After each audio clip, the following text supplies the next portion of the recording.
ia dihentikan oleh seorang gadis berseragam putih. Gadis cantik jembatan Gondolayo. Nah, jadi dulu ada seorang polisi yang bertugas di wilayah Yogyakarta. Namanya itu Sersan Aryono.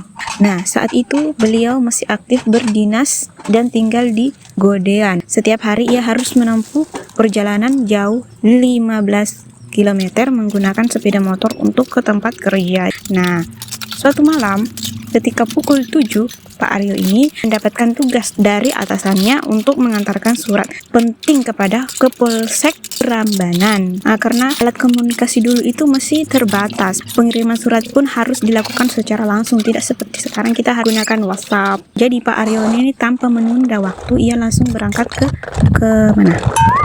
Ke Kapolsek Prambanan. Dia langsung tancap gas menggunakan motor tuanya. Nah, dalam waktu sekitar 20 menit ia tiba di tujuan dan menyerahkan surat tersebut kepada petugas piket.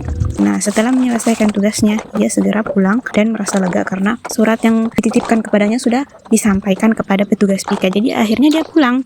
Tapi di perjalanan pulang, tepatnya di daerah Jetis dekat percetakan KR Kalitirto, ia dihentikan oleh seorang gadis berseragam putih mirip perawat. Gadis itu meminta untuk ikut menumpang ke arah Yogyakarta karena Pak Aryono ini mau pulang kembali ke kota Yogyakarta. Nah, Pak Aryono ini tanpa berpikir dia langsung mengizinkan gadis itu ikut ke Yogyakarta dan langsung duduk di boncengannya. Nah, jadi selama perjalanan, gadis itu hanya diam dan tidak merespon pertanyaan dari Pak Aryo. Nah, Pak Aryo ini tidak merasa curiga. Dia hanya merasa punggungnya itu merasa hawa yang sangat dingin. Nah, ketika mereka hampir sampai di jembatan Gondoloyo, gadis itu meminta turun di sana. Saat Pak Aryono menghentikan motornya dan menoleh ke belakang, apa yang terjadi? Ia terkejut karena gadis itu sudah tidak ada. Dia hilang begitu saja tanpa berpamitan, tanpa meminta terima kasih pada Pak Aryono. Gadis itu langsung hilang secara misterius.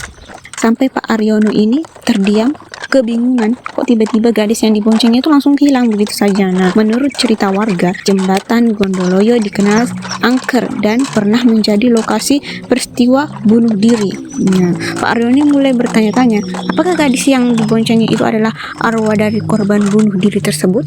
Sampai kini kejadian itu tetap menjadi misteri baginya. Jadi itu belum ada jawaban yang pasti apakah wanita itu adalah orang yang arwahnya yang gentayangan, yang sampai kini Pak Aryo masih bertanya-tanya.